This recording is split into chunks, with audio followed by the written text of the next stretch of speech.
depending on how much the extortion was. So it shows that the guy collecting it from Big U was getting a quarter or a half.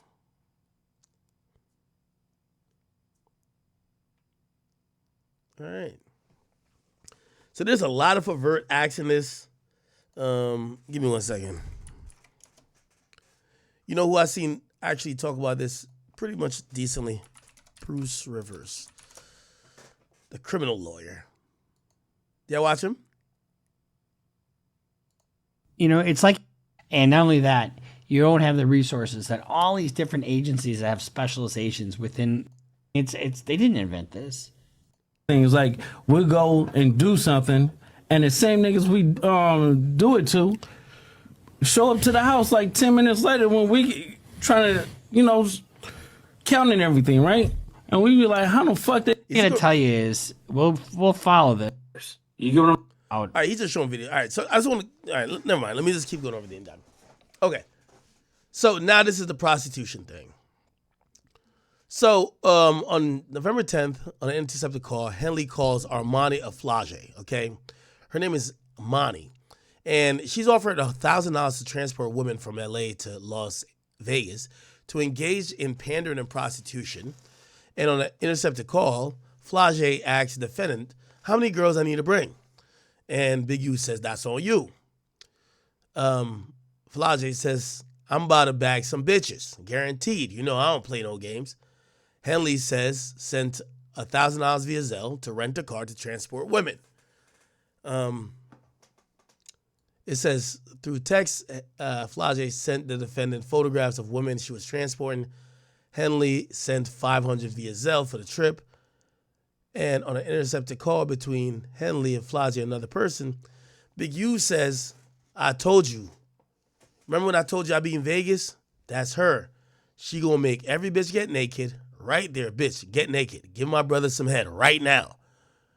On June 29th, on an intercepted call to learn that law enforcement interviewed her, Big U remarked that he was stressed out because investigators approached a woman who he was having sex with and talked about how Big U was trying to buy girls to be a pimp. Wow. This nigga Big U was just too much on the phone. On another call, Big U said, shit, so you gonna get me and say my crime is sending girls money for sex? Is that my crime? Wow.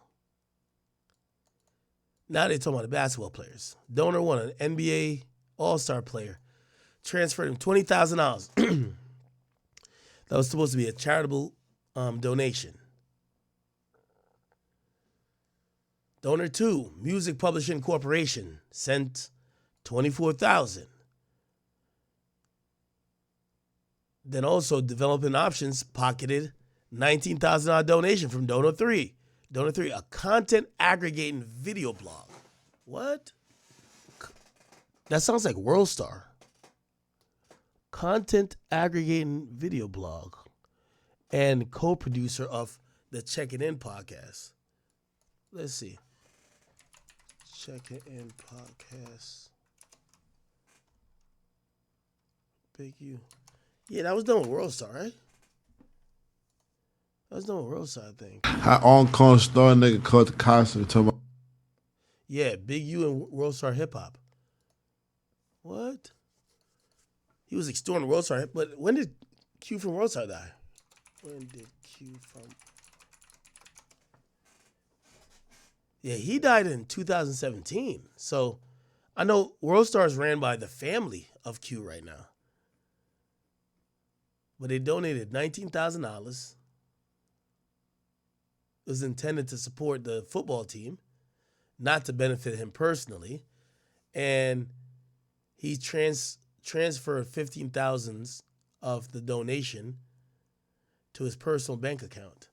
Donor 4, a nonprofit organization whose goal was to revitalize South Los Angeles, donated $10,000, and Big U used the entire $10,000. Donor 5, former most valuable player. This is Shaq, I think. This is Shaq. Intended to support the football team, not to give to Big U. They gave $20,000 and they said Big U took $13,000 out of it. Donor 6, a production company, wired $100,000 to developing options that was intended to support the Rams football team, not to benefit him personally. And out of the $100,000, he took $36,400. Donor 7, god damn, how many people donated? A nonprofit donor advised fund that disperses charitable donations from individuals and companies to nonprofit organizations on behalf of multinational music company was intended to pay direct programs. They gave $50,000, he took $32,000.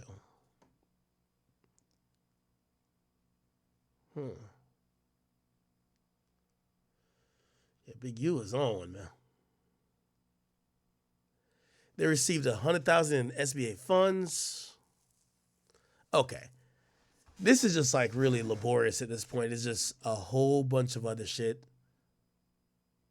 Holy shit.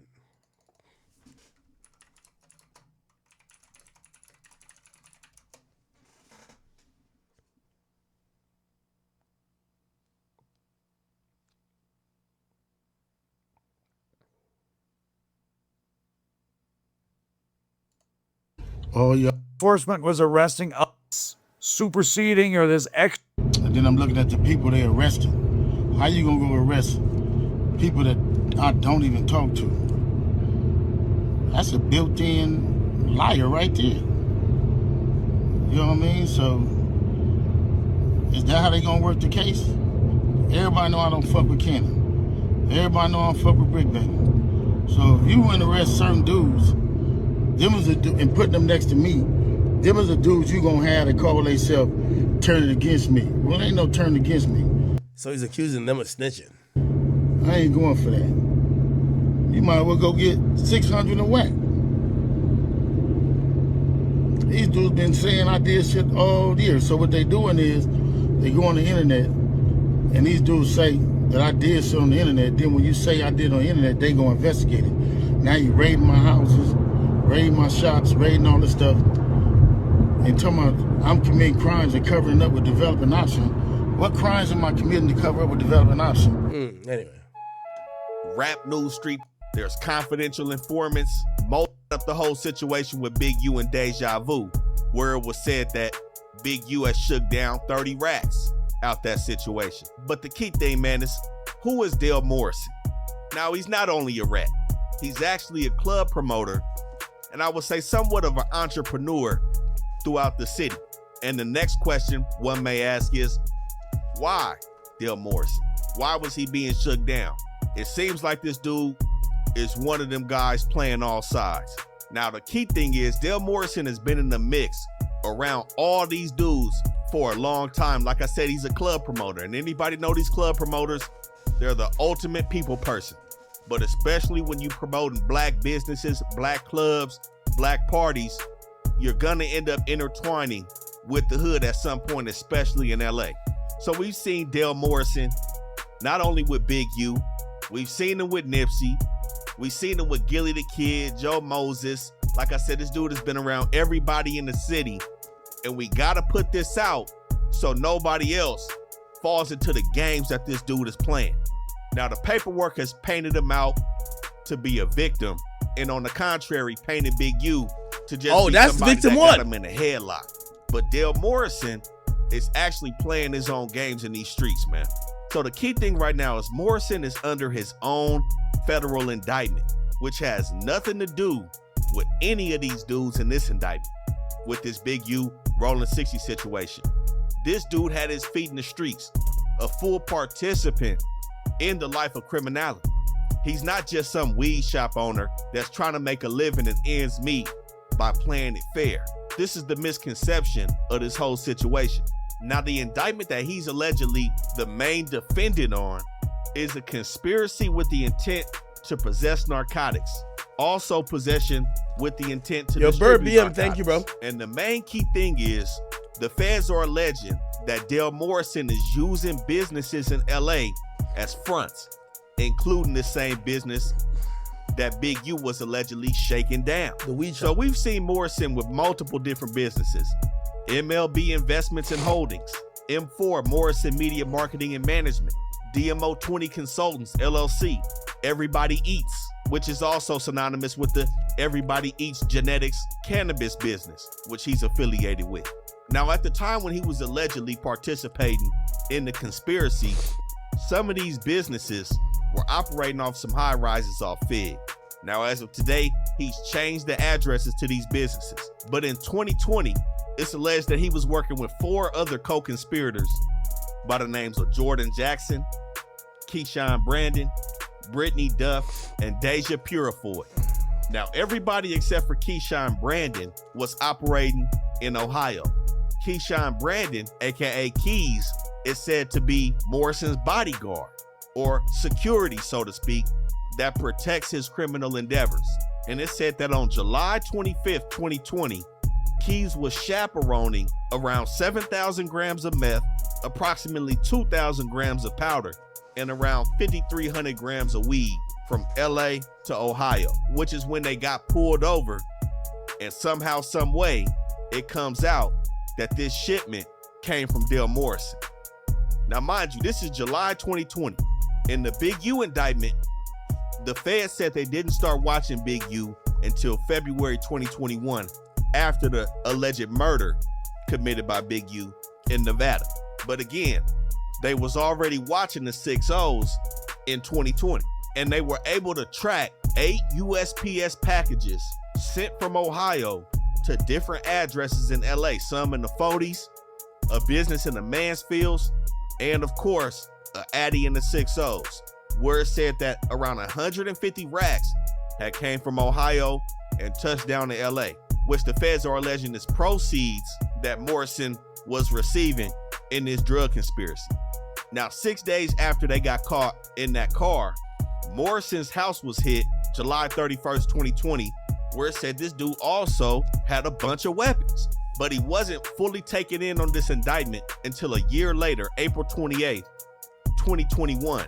But the Big U document alleges that he was a known extortion target since the beginning of their investigation on Big U. So as we see here in this Big U paperwork, it states victim 1 has a criminal history that includes arrest for narcotics conspiracy and distribution in violation of Title 21, Section 846, respectively, for which he is pending sentencing. It's still an open Fed case. He hasn't been sentenced. Why?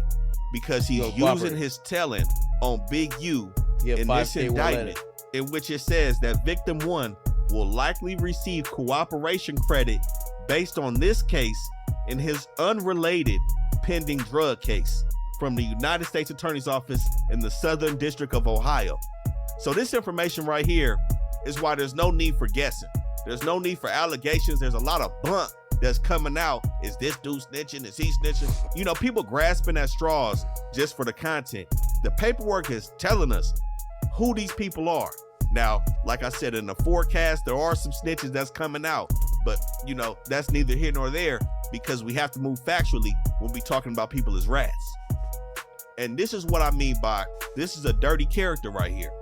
He caught an unrelated Fed case before any of this situation and immediately started pointing fingers at the big fish because he's a little fish in the streets, but nonetheless, he's still in the streets.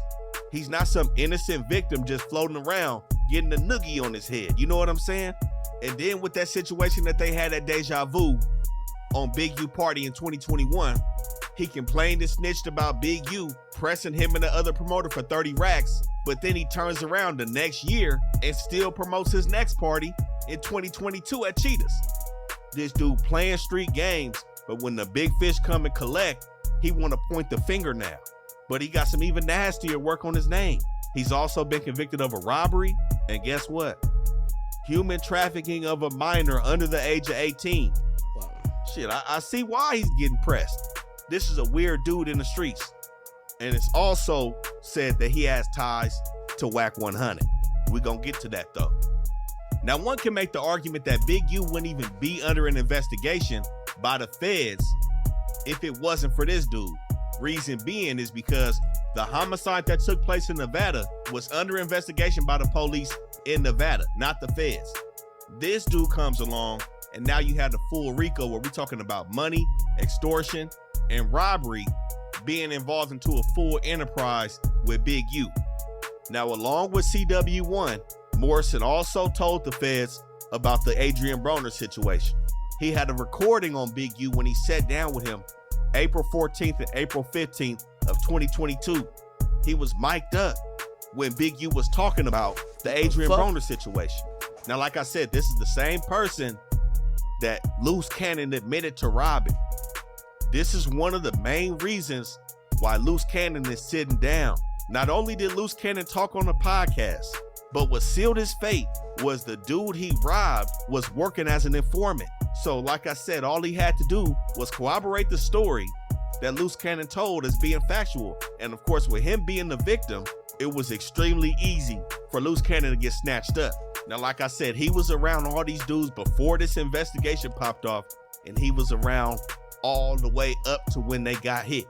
But in the Big U video, we also spoke about a time when the Nevada police had went to Big U's house to pay him a visit in regards to the murder that took place out there. We see Dale Morrison on the wiretap with them later on that night, giving extortion payments to Vay. And he also dug into multiple details to the feds about how Big U tried to get him to line up other weed dealers and other businesses in the city. But the key thing, this dude was making 25% off of the tape. So I'm not gonna sit here and act like this dude was just living the worst life possible. He got tired of being punked, and his run-in with the feds in the situation in Ohio has led to him becoming spooked. And he's using that to get from up under Big U's thumb. Like I said, we seen this dude with all the rappers, promoting all the parties. We seen him promoting Filthy Rich, everybody. This is not somebody you want to be around. I'm gonna keep it real.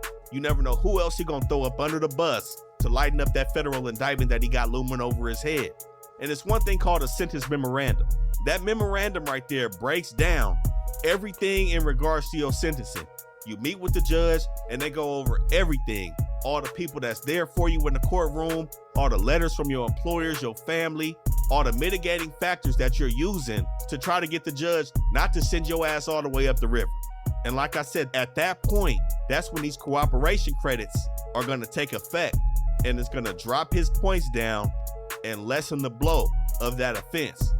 That document is still sealed, and he's not sentenced yet. Mind you, this offense happened in 2020, and he went down in 2021. Here we are 4 years later.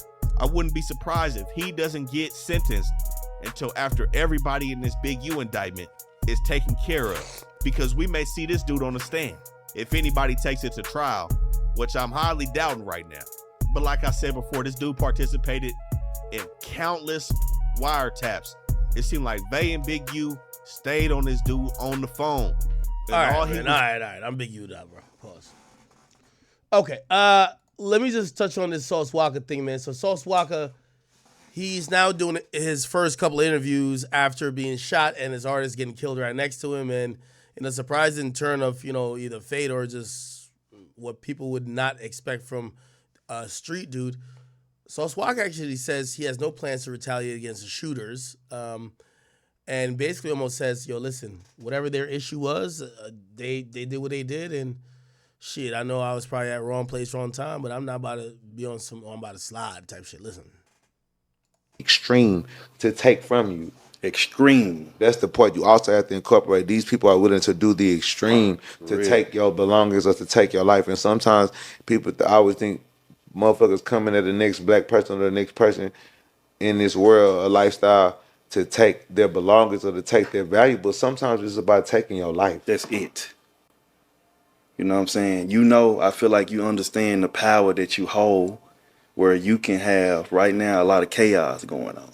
But I like how you're turning into something else. Yeah, I can. If I wanted to, I could have motherfucking 400-500 different men, good men down here from different cities and states, including mine, around here ready to do whatever by snapping my finger in retaliation to what happened to me and my little brother. But as much as it hurt my soul and it really break me down, I'm damn near getting emotional right now thinking about the shit that I can't retaliate because that's not righteous.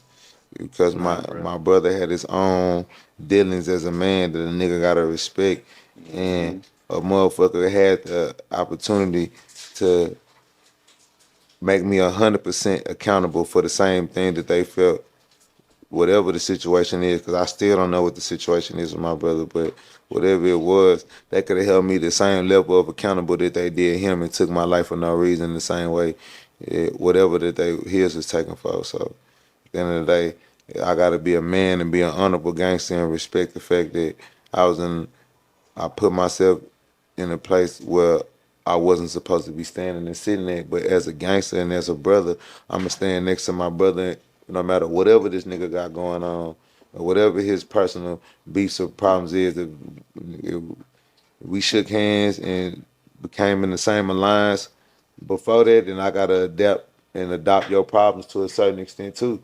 So I put my name on your face, you represent my company, I represent you.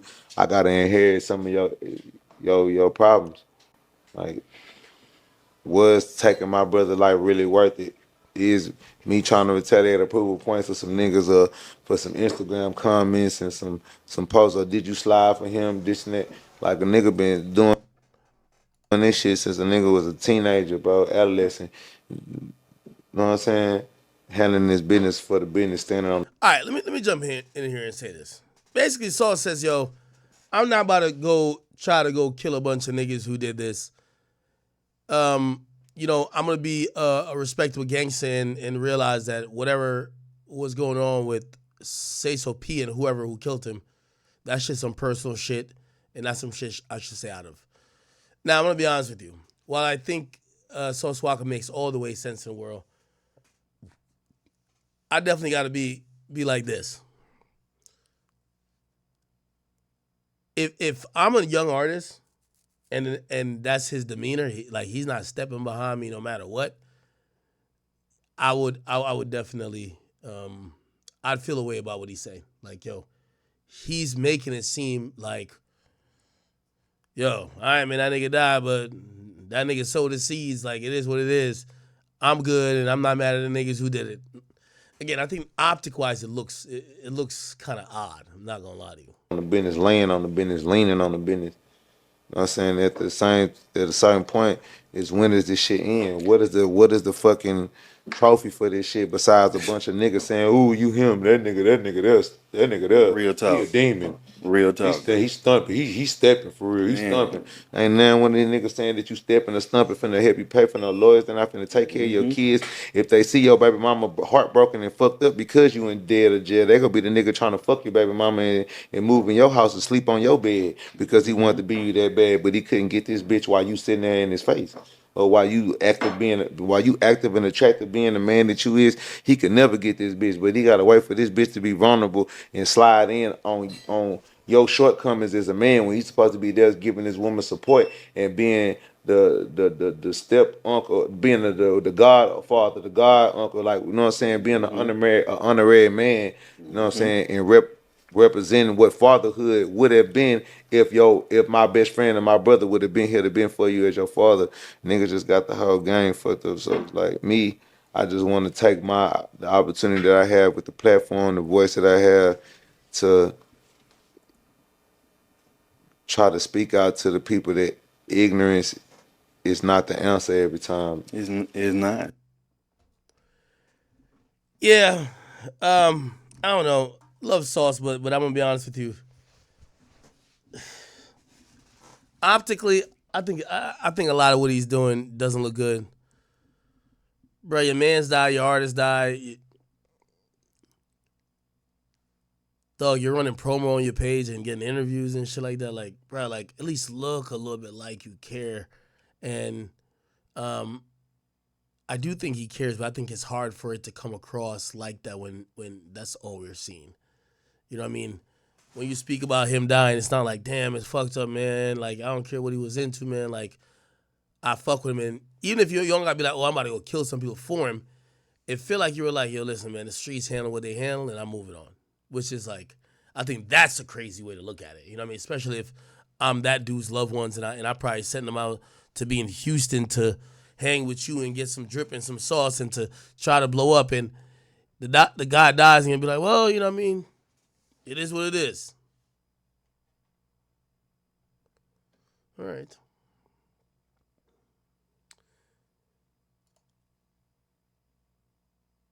No, whoa. Y'all don't I'm not saying I want him to crash out. What I'm trying to say is that I want him to at least, like, it's not only saying about this whole slide shit. Sauce Walker's kind of came across more like, I think it died. It is what it is, but I'm still here. I'm gonna recover. I'm good, and I'm like, it feels pathetic to say, bro, could you at least act like you care? But that's kind of what it is. Like, could you at least act like you give a fuck, my nigga? You know what I mean? Like, a lot of your actions are telling people who are around, like, it makes it feel like you didn't give a fuck, even though I do think he gives a fuck. Doing was leading these. Anyway. All right. Okay. What else is popping? Well, I did have a little bit of a list. By the way, I feel like I'm going to give you in real time updates with Ye. Ye told me. He's like, hey, could you send me the link with the bigger version with no edits? I might want to run that one. And I'm like, okay, at least Ye he's cognizantly and actively trying to talk to me about what do you want to do with this thing? Okay. Let's see.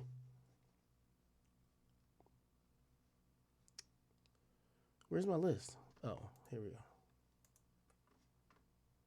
Okay. Let me knock out these rest of these topics. Chat, remember, I still got to keep my voice a bit. My voice is starting to sound bad, but it's all good. Did Nav diss OVO? Did y'all listen to the Nav album? So people believe that Nav dissed OVO, okay? Some people put up lyrics, say he attempted to diss Drake when he says, got a lot of problems I deal with. Talking about blood, I spill shit. Talking no cap, I get peeled quick. OVO body, I build bitch. Say you want some smoke, get turned into a zip. Thought you was a man, but you turned to a bitch. Thought you was blood, now you turned to a crip. I'll get you whacked for half of my fit. Now, this was a song. What's the name of the song? It's On My Way to Rexdale. Now, give me 1 second. Where is it?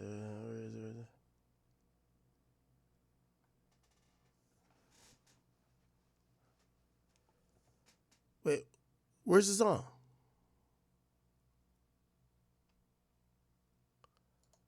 Am I tripping?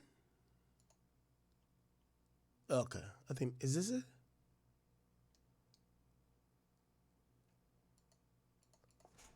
Nav, Rexdale.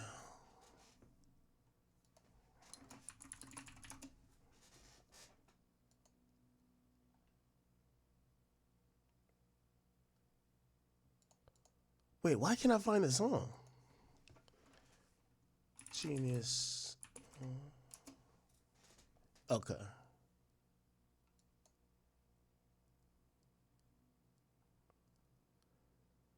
Am I tripping?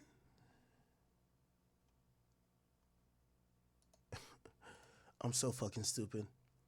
What's the name of the song? Because I'm over here searching the album. I was playing it earlier. Let me see. It's 101, Real Me, no. Keep Going, no. What's the name of the song?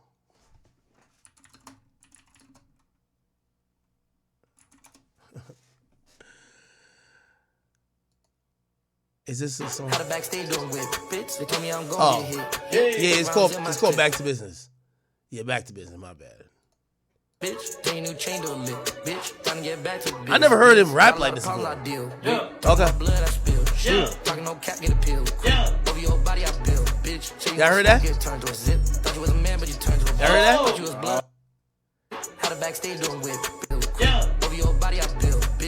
Right there.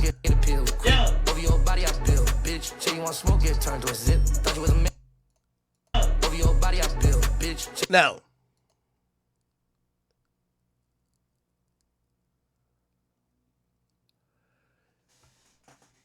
I could definitely say Nav hit me. Shout out to Nav. Y'all know me and Navaraj got a good relationship now. That's my boy. That's my boy. That's gang. It's gang. When I squash beef with niggas, I'm cool with them now. So me and Nav, we cool. Nav did hit me. He said, Nav said, broski. I don't know if he's going to clear it up publicly, but he said, broski, yo, they're writing my lyrics down wrong. Essentially, he said, and I think Genius got it right, he doesn't say OVO body. He doesn't say OVO body, I build bitch. He says over your body. And apparently people took it as that. I think if we go to Genius, I think the lyrics are going to be there. Nav. So if we go, you know you can see the lyrics on here, right? The official lyrics. Here we go.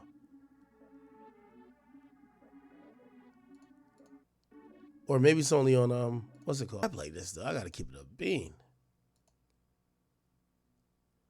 Wait, why can't I see the? This is a desktop version. Why can't I see the? Okay, I'm just looking at my phone. So when you go on your phone on Spotify,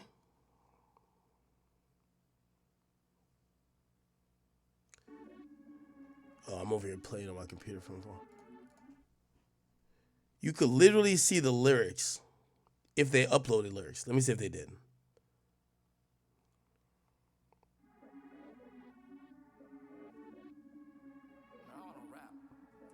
Oh, they didn't upload lyrics. That's the problem. Because I'm on my phone, I can't see any type. Let me see, can I?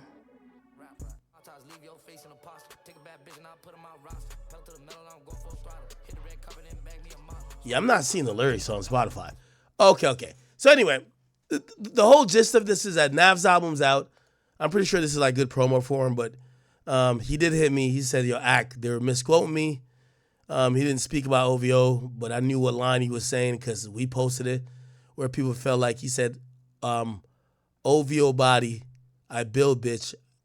But it appears he said over your body, okay? So it's not OVO. But I know people look at him because he's cool with Cash, he's cool with XO, he's cool with pretty much everybody Drake don't like, and people are expecting that maybe he's firing a shot at Drake. That's not the truth. So that's not the truth, okay? So he did hit me up. He said that's not the truth. Okay. Let me get to this real quick. Yo, I love rappers, man. I love rappers. So Young Thug, King Spider, he put up today, yo, y'all motherfuckers are going to have to beg me to drop this shit. No sissy, okay? And people roasted the shit out of him. Unfortunately, rappers still think that, they're God's gift to earth, even after a lengthy prison sentence where, with all due respect, Young Thug, you should be trying to drop music in a good enough timeline that people still care about that story of you getting locked up and you getting found, you pled out, but you basically beat the majority of what they were trying to do to you. People seen you being in a good space and you seen you trying to be a musician, trying to give them music, they would be happy. Instead, you're talking about niggas got to drop you to beg you to drop music. Now, here's the reality. Young Thug, you're a phenomenal artist. But right about now, niggas ain't begging you or nobody else for no goddamn music. Music is low-key at a standstill. We're getting good music from here, good music from there, shit popping off on TikTok. Get out of, I don't know what type of big-headedness you got where you think people about to beg you for you to drop music. No, my nigga. We'll beg you to get back with Gunna because that other shit you be doing, you picked the wrong side in that one. Get back with Gunna. That's what we'll pick you to do, okay? That's it, right? Look in the comments. We good. We got YB now. Keep it. We're waiting on Blueface. YB, we free. We good. We grown as hell, dog. We good. Cardi just dropped, and YB's home. Somebody said, bro, think this is 2014. Now, keep in mind, fans are so fickle and love to hate. It's so much fun dropped in like 2020. We was bumping the shit out of that. Got more plays than any of his albums ever. Somebody said, we ain't begging for shit. We got Cardi. Unfortunately, people now look at waiting for music or begging someone to drop music like a Cardi thing. They say you're trying to force the Cardi effect. YB's out, we're good. We're still streaming music, which is Cardi's album. You ain't Cardi. Cardi. And again, yo, Young Thug, bro, just drop your music, bro. At the end of the day, if you want time with your family, your girl, you can have all the time in the world.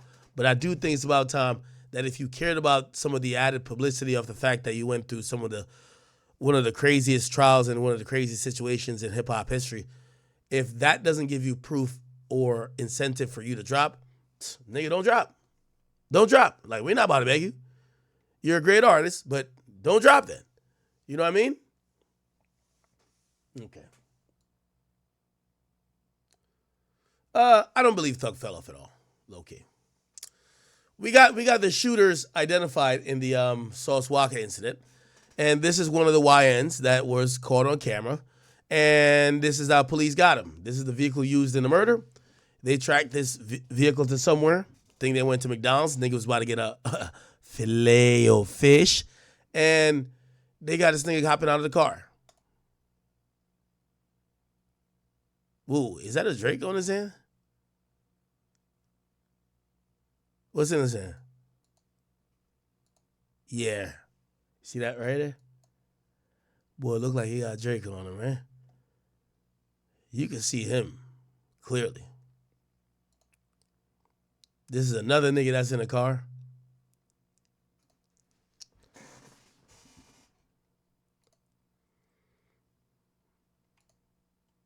Now, they're saying that there's been a warrant been issued, and this dude supposedly is 21-year-old Jaden Dandridge in regards to the shooting. And they're saying, Sauce Walker got shot in the leg. We don't know. Say so P, he died. They're offering a $6,000 cash reward. They're saying that there was a retrieve. They want to retrieve the vehicle. The vehicle is a 2021 white Dodge Charger that was stolen, and it's a 392 Scat Pack.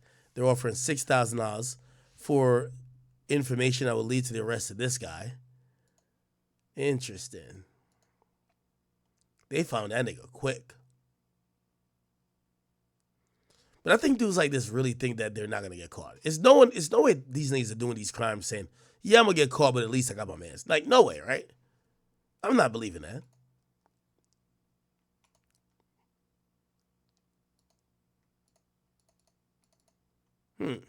Okay. What was I trying to do? You know what? Chat. I think I'm gonna save. I do have two topics. I got a Trick Daddy topic, a Nelly topic, even though you might not care about that, and I got a Stephen A topic. Chat. I gotta save my voice if I'm gonna try to do this 30 or 30 shit. My voice is just completely hoarse right now. It's like completely done. I gotta go hydrate and whatever. I'm still getting over this sickness, chat. So I'm gonna call it here. Chat. I'll be back on tomorrow earlier. Put me in about like 4 o'clock. I'll be back at like 4 o'clock, and or 5 o'clock, and we'll go finish up the rest of the topics. And I can't wait. The reason I want to do this King James topic, this LeBron James and Stephen A topic, while I'm like super hoarse, I got too much jokes for this shit. This is crazy. Nah, this is crazy. My man said he was going to slap the shit out of LeBron if LeBron put hands on him. So Big U, you shouldn't be surprised with anything with Big U. Big U is basically an A1 extorter. Like, he is in the Cali culture with the checking in where you're going to get robbed or hurt. It's basically like how mobs used to have business pay them for protection from them, which made no sense. Yeah, it's crazy, bro. If you're a regular civilian, honestly, like, bro, just don't go to the hood. You're famous. It's crazy. They probably look and see where all the famous people are staying at. If you don't check in, you'll get robbed. And that's only one gang, one set of the people. There's a bunch more other gangs that might still rob you. So Hey man, but it's your boy Big Act News. Make sure you like, comment, subscribe, and I am out.